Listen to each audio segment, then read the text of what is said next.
There we go.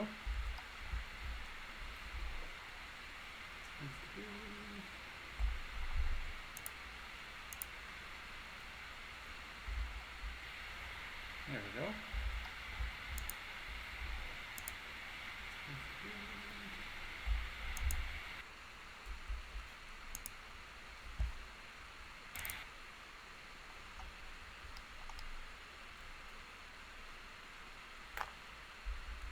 It's weird how it doesn't want to line up.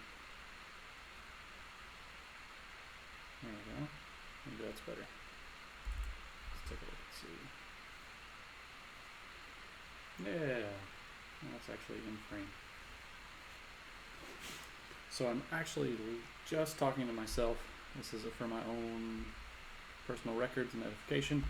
And I just kind of want to talk about cool pin shit because I don't have anything better to do with my time. So first, the PAX East 2017 pin set. A lot of us were there.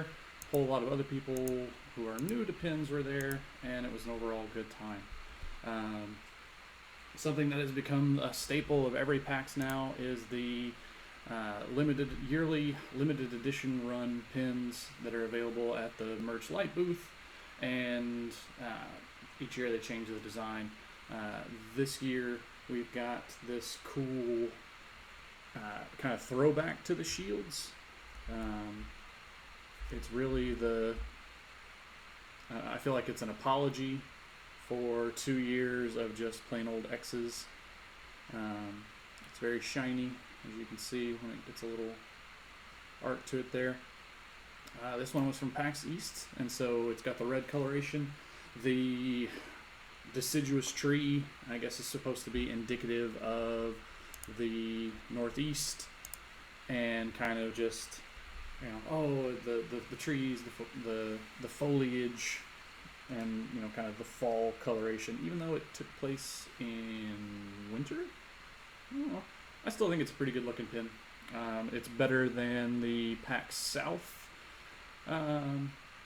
limited edition version, which got a lot of people super butthurt because the particular species of cactus, it was not native to Texas at all, and that kind of hurt some feelings from the native Texans. And if there's one thing that we've learned from all this time, it's that you do not mess with Texas, because if you do, they'll tell us about it over and over and over and over.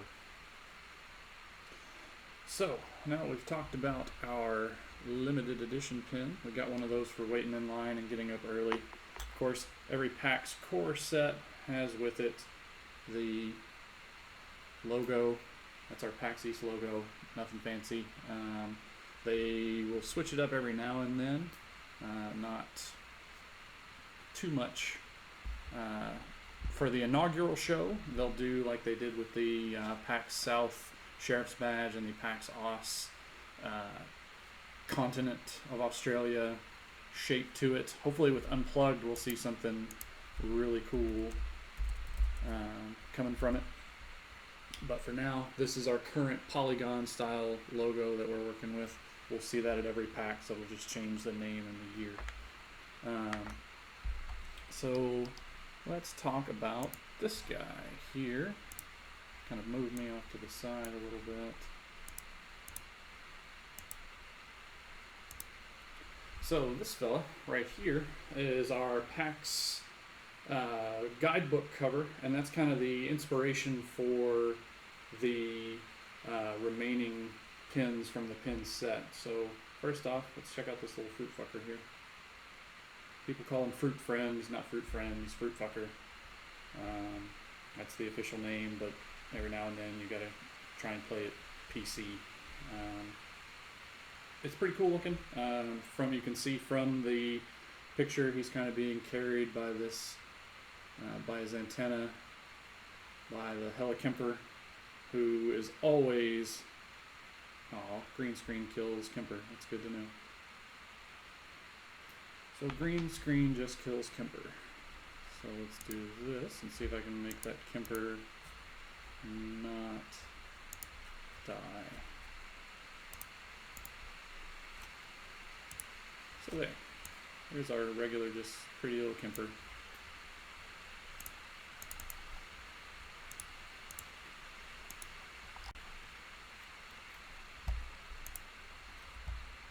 Obviously inspired by Tails from the Sonic the Hedgehog series. Kind of has that little standard Kemper derp tongue with the tail being a little helicopter. They call him Helikemper. Some people are calling him Tails Kemper. I think that's probably a copyright issue regarding uppercase Tails. Actually, probably one of the few Kempers that I actually like. Not a big Kemper fan. I know there's a huge following out there for them, but not really my style. So as we get rid of Kemper, something new that we have not seen before is just a Gabe. There was no Tycho with this set. We have not seen that before in a set with just a Gabe or just a Tycho. So it makes me wonder if for PAX West, if we'll see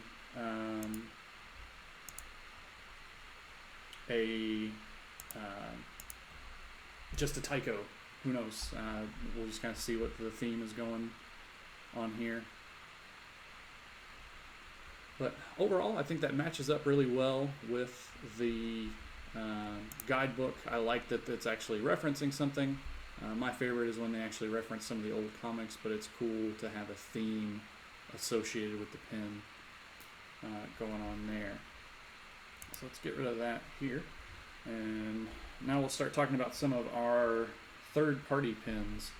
We'll just kind of go down. Actually, before we start talking about that, let's talk about some stuff that is not third-party, but is not first-party.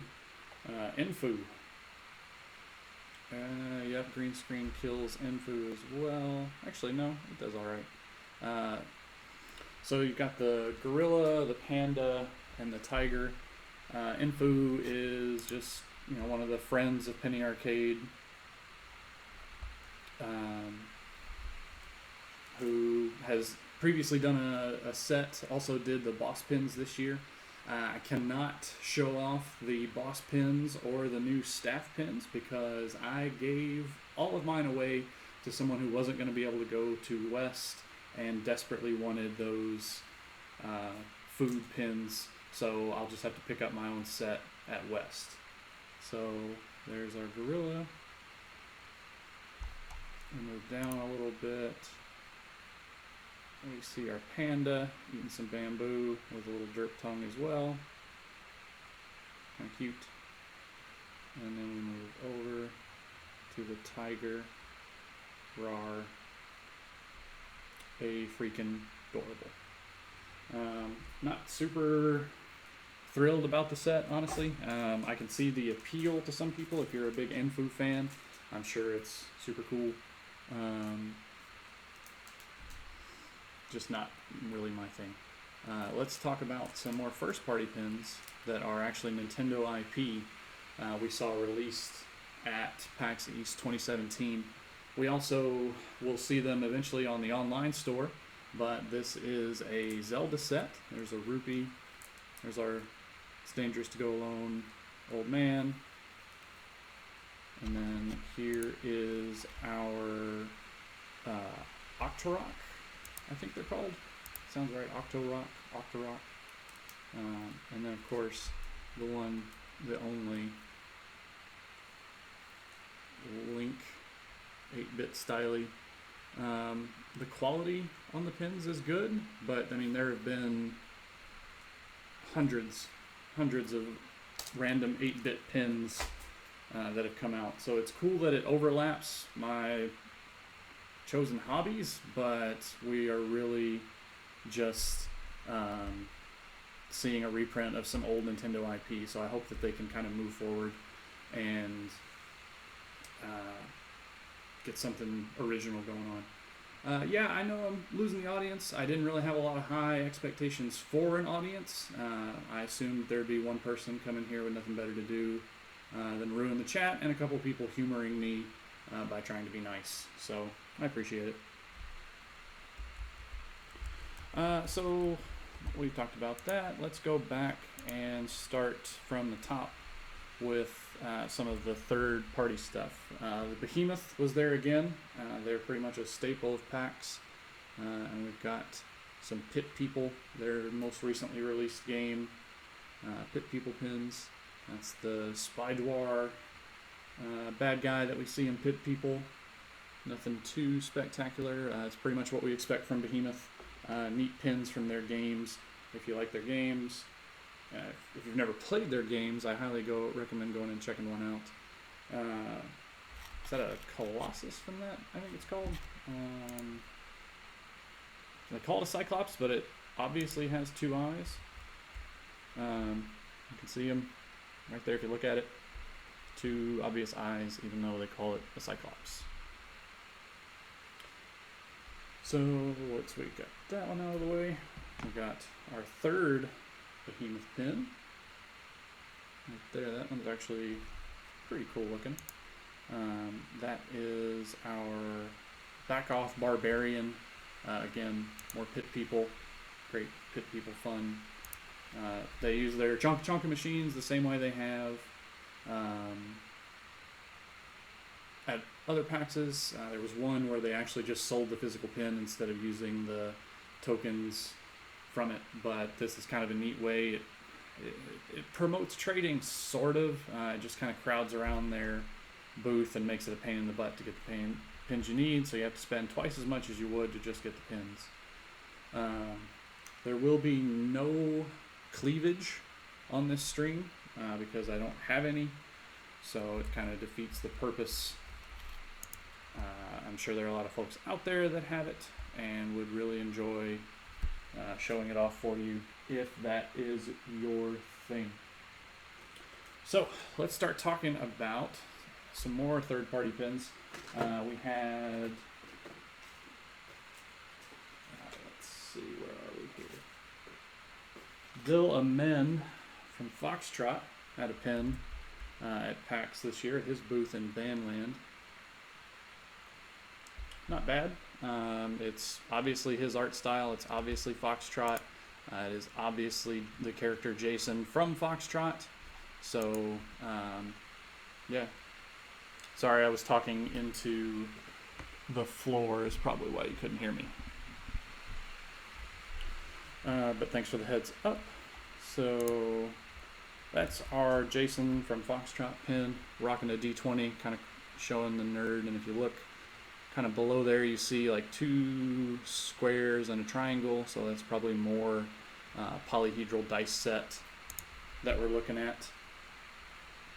The next pin that we're going to talk about is one of the more garbage pins from the show, from the Lawbreakers. Really not that great a pin. If you look at the game, Lawbreakers is what appears to be a class-based shooter. You know, you have like Overwatch or TF2 and games like that. It really seems like a flooded market at this point. Overwatch really does kind of what Blizzard does and comes in with a bang, puts a lot of production value into a game, and makes a lot of the other games seem kind of crappy. This is one of the characters. I believe he's the healer, Faust from Lawbreakers. Did not play the game, not really all that interesting to me. I did watch it. It seems like a pretty looking game, which makes the art on this pin even less excusable for being hot garbage. So now we'll talk about my favorite pin from the show, because I played this game at PAX South, and I have a major thing for this game. I played, it's a puzzle game called Gorogoa.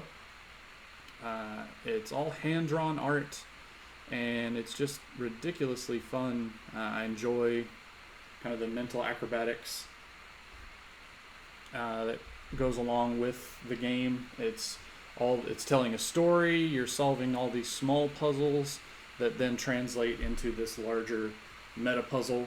I feel like the Annapurna booth at PAX East this year was a huge hit, despite the issues with booth throughput to play Gorogoa. Not limiting people's time and really not, having a way to stop people from playing the game. On the one hand, I'm sure they want to see people enjoy their game, but you really have to kind of think about booth throughput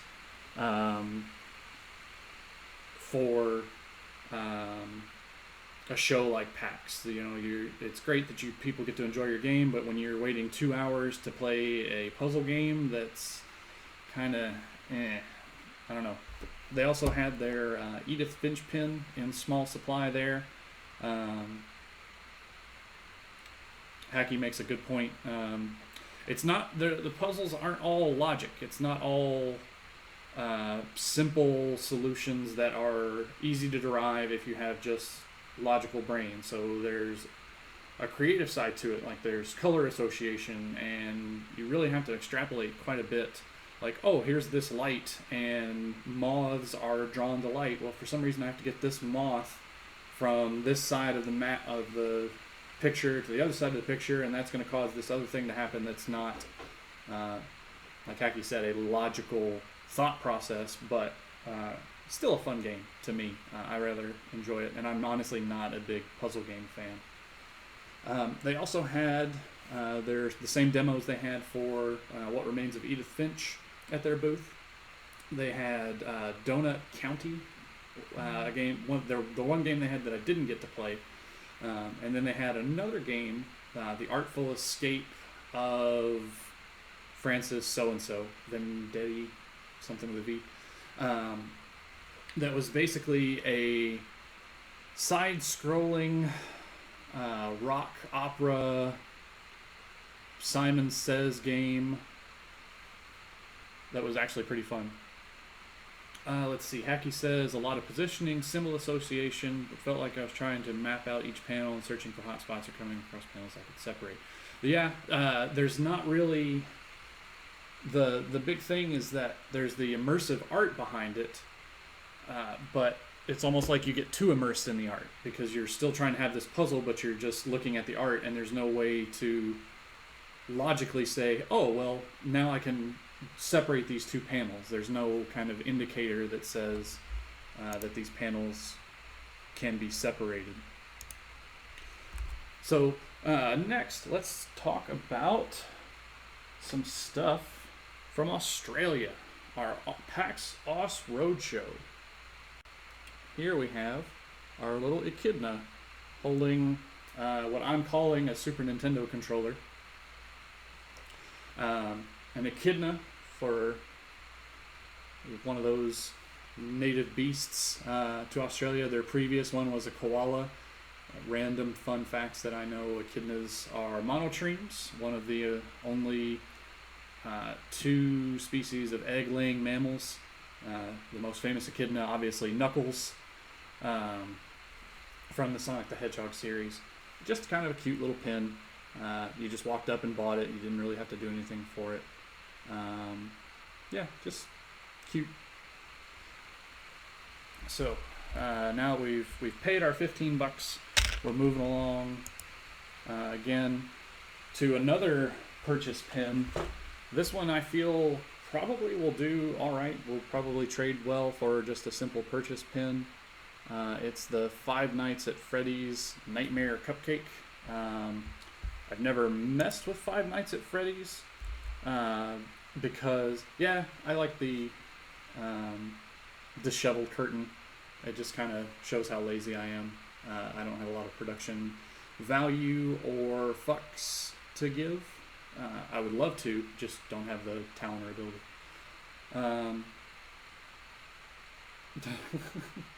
Yeah, it's kind of creepy up close. It's meant to be a scary game. It's pretty popular with a lot of the kids. I will never play it. Have never played it, never watched anyone play it. I don't do horror games. I don't do horror anything. But because it is a pretty popular IP, and from a distance is pink and sparkly and cute. I feel like it may be a decent trade pin for one of those ones that was just a quick walk up and purchase from the Think Geek booth. Let's see what we've got up next. I've lost it. I wanted to do one, but I can't find him now. So let's just skip ahead. So another pin that I probably is not going to show up very well on my little close-up cam here. I don't know. I hope it does. Yeah, that's not bad. It's just all the light makes it so shiny and it's hard to reflect. This was from the Bethesda booth. It's Transtar, which is from the game Prey. It's basically a company logo. There's a company that goes in and takes over this space station that was inhabited by extraterrestrials and then subjects it to their will and starts personal testing and all that fun stuff. So it in person, it actually looks a lot better because all the light's not reflecting on it. It's super shiny.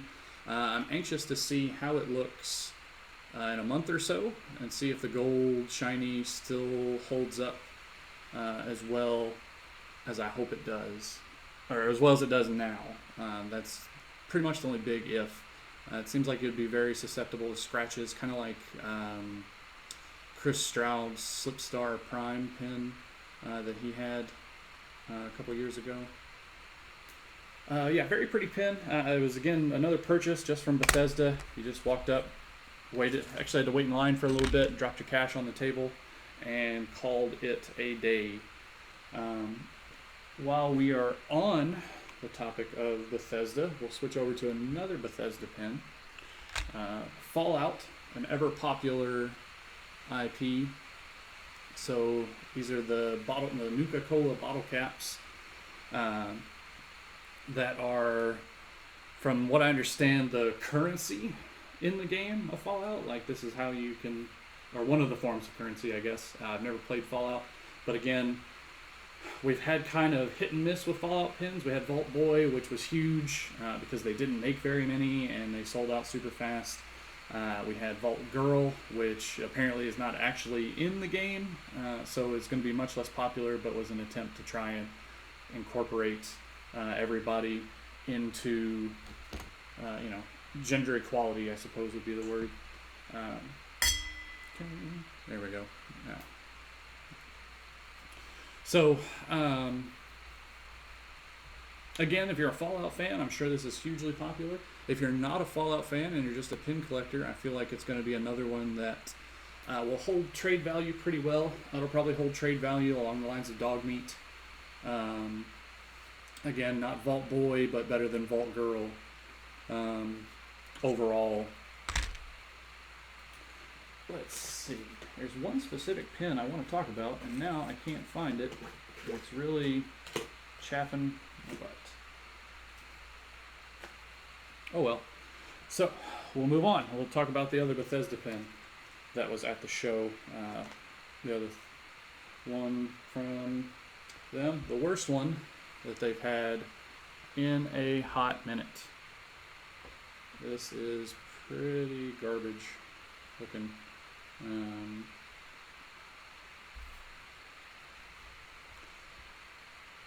So yeah, it's the volcano. There's a hand. The beauty is that it's kind of upside down. Like, there's no, the pin post is not in a good position, so it's just kind of like lame. So we'll keep moving down the list here. Here is a game that kind of turns my stomach. I don't like horror games. I also don't like games where you are powerless, where all you can do is you can't interact with most things. All you can do is certain things. In a game where the entire game could be solved if you could just punch or kick or anything like that, I don't find that very amusing. This guy from Hello Neighbor, The premise of the game is that you just moved to a new subdivision or suburb or whatever, and your neighbor's doing creepy stuff in their basement, so you've got to break into the neighbor's house and see what is going on. And it's in that super creepy style, but also kind of not very visually appealing either, which is kind of 3 strikes for me. No, it's not as creepy directly as the cupcake. It's just kind of like watching the game, like the posters and stuff that they had for the game were super creepy. Not a big fan. So here, up next, we've got another game from our Australian friends, from the Voxel Agents. The title of the game is The Gardens Between. It's another kind of puzzle game. The character's name is Arina, A-R-I-N-A. What I like about this pin is that you've got your main character covered as far as IP goes to establish what you've got. And then in her hands, that small kind of, this little guy, this right there, this little thing, is actually the logo for the Voxel, for I can't remember if it's for the game or the company. I wanted to kind of show you guys this real quick, just in case you didn't get the chance to see the game or anything, just a real quick kind of showing how this puzzle game works. It's very simple. You can only manipulate the axis of time. You can interact with, like that right there where it displays.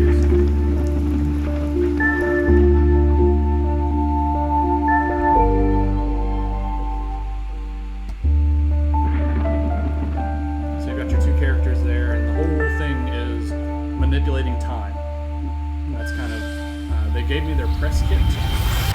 They were actually kind of dicks. They would literally just stop talking to people who were playing their game and then go play, or go talk to anyone with a media badge. They would stop mid-sentence. I saw this happen to me and like 2 other people. Just did not give a shit. So I think it looks cool. I think it could be cool, but I kind of had a bad experience with the people there, and that made me sad. But you never know. It could just be that particular booth staff.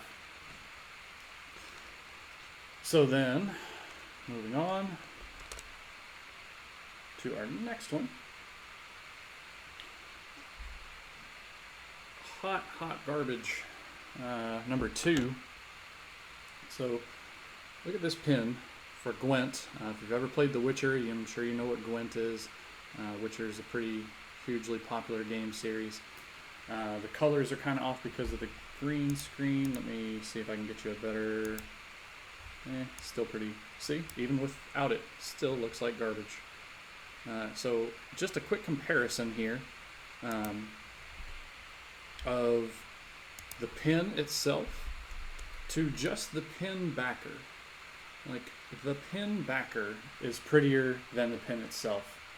That speaks volumes to me, that you were able to design something cool and then chose to ignore making something cool with your pin. If you haven't seen The Witcher or Gwent or any of that, I'm just going to show you some quick stuff here just to prove a point. Like, look at how beautiful this stuff actually is. And then look at how garbage this pin is. E12. Like, look at this art. This is definitely better. Effort, quality into their game, into all the cards, all the story, and then it looks like they hired a 5-year-old to keep my numbers. Garbage.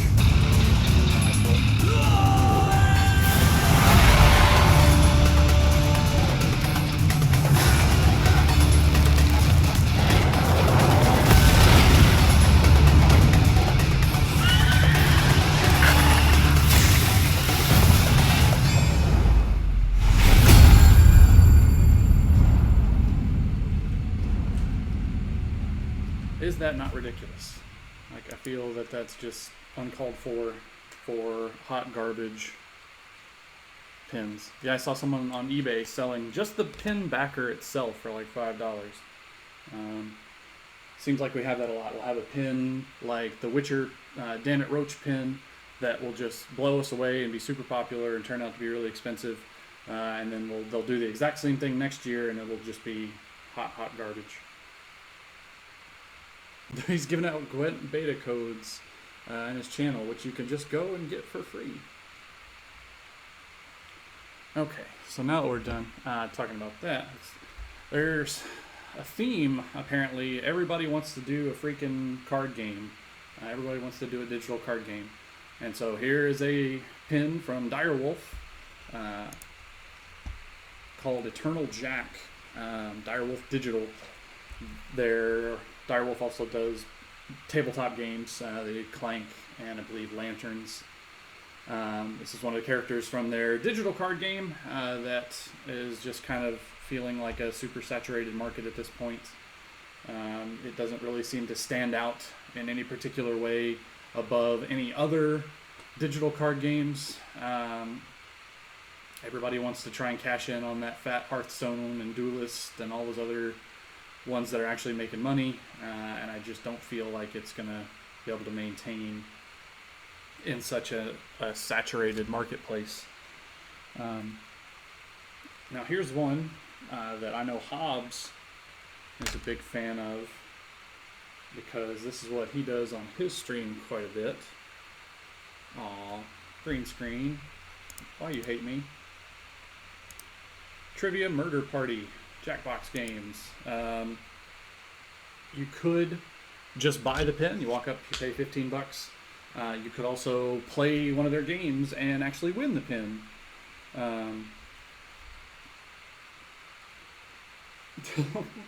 Yeah, it is a ghost. But Trivia Murder Party, this is one of the little characters when you pick, when you start the game out, you pick, this is kind of your little avatar. I don't know if it particularly has a name. I'm sure it does. I bet Hobbs could probably tell me off the top of his head, but I do not know its actual name.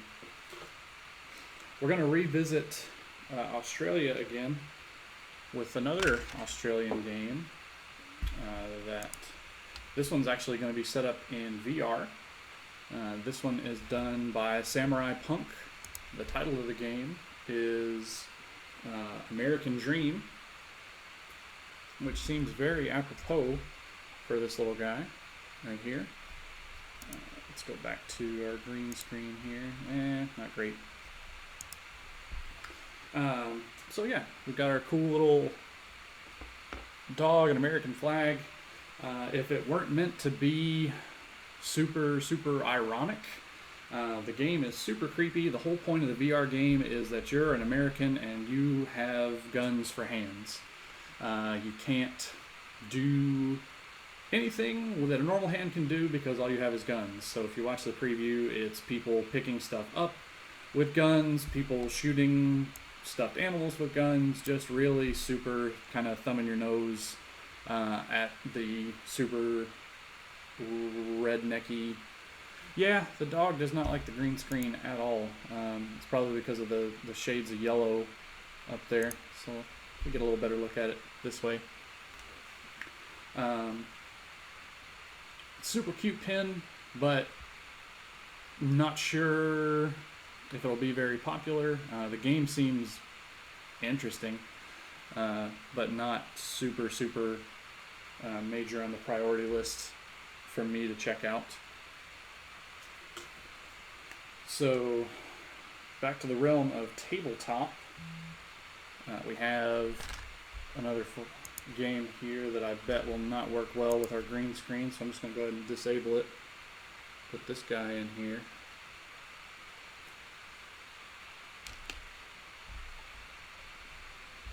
I don't know what you mean by hard shading, Ren. I'm not sure what that particular term means. So this is our Gloom Weaver from Greater Than Games.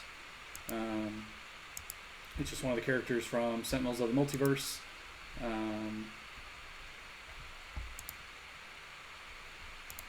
let's see. When we try and green screen, let's see what it looks like with green screen. That may actually look better with green screen than it does without.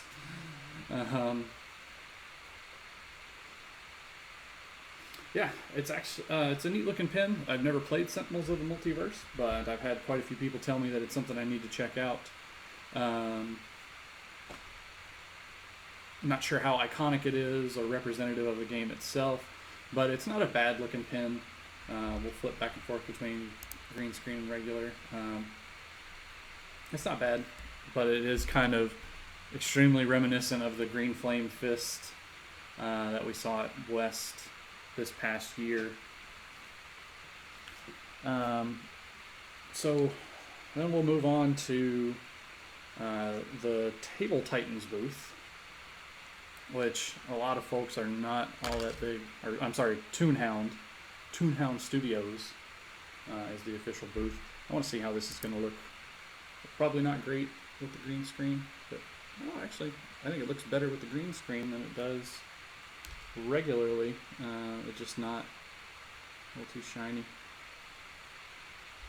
Just stick it to the actual. Get rid of that shininess. There we go. So this, as a huge Acquisitions Incorporated fan that I am, yeah, doesn't look too bad. Like I say, I'm a huge Ac Inc. fan, and so I'm a big fan of Viari. Patrick Rothfuss kind of replaced Will Wheaton's part for the Acquisitions Incorporated regulars. He's still qualified as an intern, but is one of the regulars at the table. He wasn't at East this year, which allowed Chris Straub to step in and play some games, or play a game, which I thought was kind of cool. So this particular Viari pose is from one of Chris Straub's Acquisitions Incorporated intro video animations that he does for the show. And I'm always a huge fan of him. I'm a big Chris Straub fan, and a big Viari fan. So just real quick, I'll let you guys check that out, see what that's about.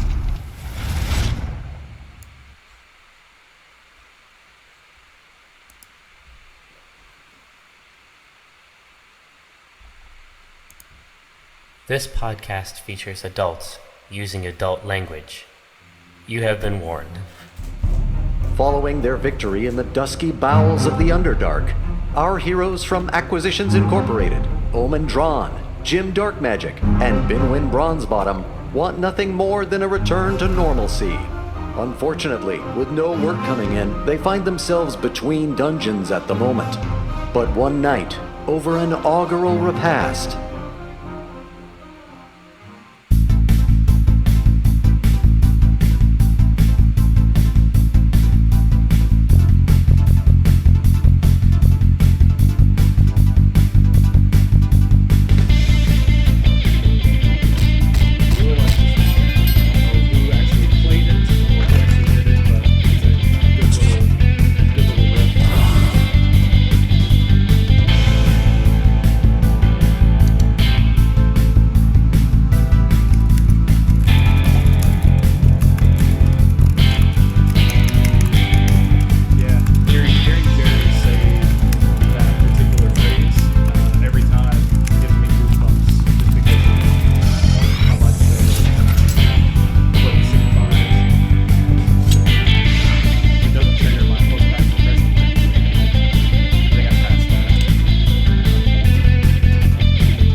but none of that worked. Now, our heroes have to come up with a new plan, and it's time for us to find out what it is. Welcome to Acquisitions Incorporated.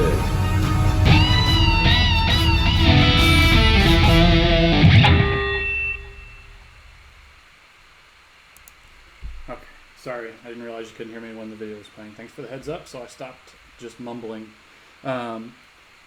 So yeah, that was kind of the inspiration for this. I'm going to add one to my Acquisitions Incorporated set, as I think Ren mentioned earlier, as an expansion pack, because I think that's what the Viari pin should have been in the first place. Moving along, let's look at another of my favorites.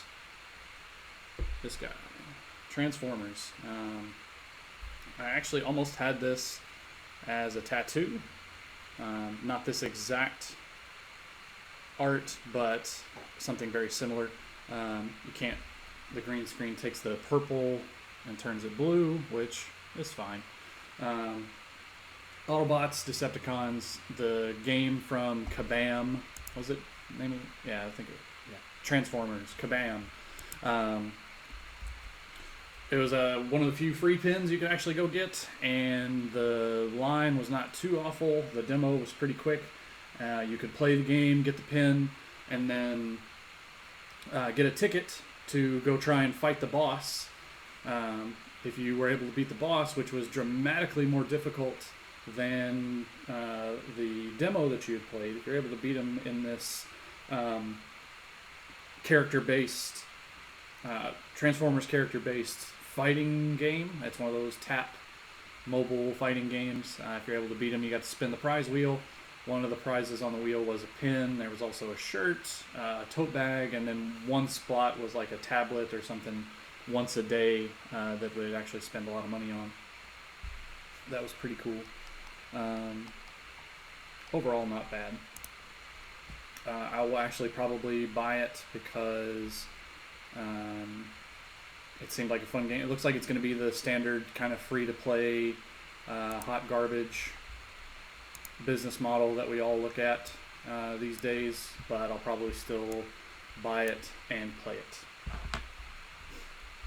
So I think I've just got the one more pin to kind of wrap it up, because again, I don't have any of the food pins because I gave all mine away to someone who wasn't going to be able to go to West or any other PAX again this year, and so they were desperate to get them. So I said, sure, I'll just trade you for fodder because I'll be able to get them again at West. I kind of regret that because it seems like they're trading ridiculously well, and you could probably have turned a fodder into an actually decent pin, but whatever. So lastly, pin from, was it Campo Santo? Again, not so hot with the green screen. So yeah, let's take a look here. So the name of the game is Firewatch. I'm going to drop the green screen off.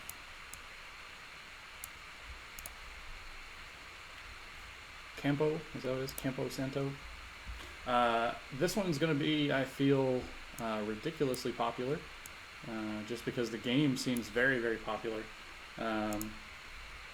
Specifically, it was just a walk up and purchase the pin. It was super easy to get.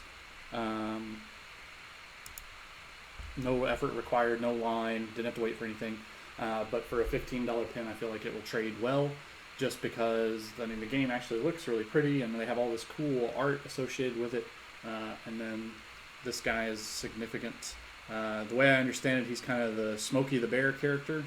Is it Forrest Burns? Is that right? I'm not 100% sure, but either way, it has a very good iconic feel to it. I'm not a big fan of the particular shade of yellow. It just seems kind of bleh, but that, I assume that's significant to the game, and they were trying to do that to be on brand, as it were. but yeah, I feel like it's one that's going to trade well. It's going to be popular because they're going to, unless they're back at West and sell it there, it'll trade well. If they just sell it there, it probably won't trade as well because it'll be super easy to get. And that concludes the PAX East 2017 Pin Quest. I'm probably going to do some more of these videos that are more focused on history, kind of like where some of the older pins are inspired from, particularly like the PA pins that reference the old comics that a lot of people don't know. It seems like most people know the video games. A lot of people don't know the old PA comic references for some reason. And that's kind of my forte and something that I really enjoy. So I'll probably won't do them as streams. I'll probably do them as just YouTube videos that I can post, and maybe we could send them to new people. Yeah, Hacky. Like I said, I had the full food set, but I gave it away to someone who did not have them and was not able to get them because they were enforcing, and so their schedule just didn't allow them to meet with more than one or two of the staff, and they weren't going to be able to go back to West or to any other PAX. So I said, I'm going to West, I'm going to Unplugged, I'm going to South, so it'll be easy for me to get them again. So I just traded them for some fodder to replace the fodder that I used to get them, so I don't have them to show off, unfortunately. But yeah, hey, thanks guys for humoring me. I am technically incomplete right now, but it's not like it's going to be hard to replace. It should be pretty simple to do. Like I say, thanks for humoring me, guys. Appreciate having somebody to chat with and talk about pins, because pins are fun and we all love pins. Like I say, I'm going to try and do some more of these kind of with a little bit of quality, not streamed as reference points on YouTube. Maybe actually put a little bit of production value into it. I just wanted to kind of see how it would go, and if you guys could give any any feedback, what you think would make it better, what you think made it garbage, etc., etc. I don't believe anyone ever mentioned giveaway, but hey, that's cool. Here, you send me your name, address, phone number, social security number, and mother's maiden name, and I will give you an official Transformers Penny Arcade card backer. So that ought to be a good giveaway for you to have. If you just send me that info, we'll make it work. Thanks, guys. Have a good night.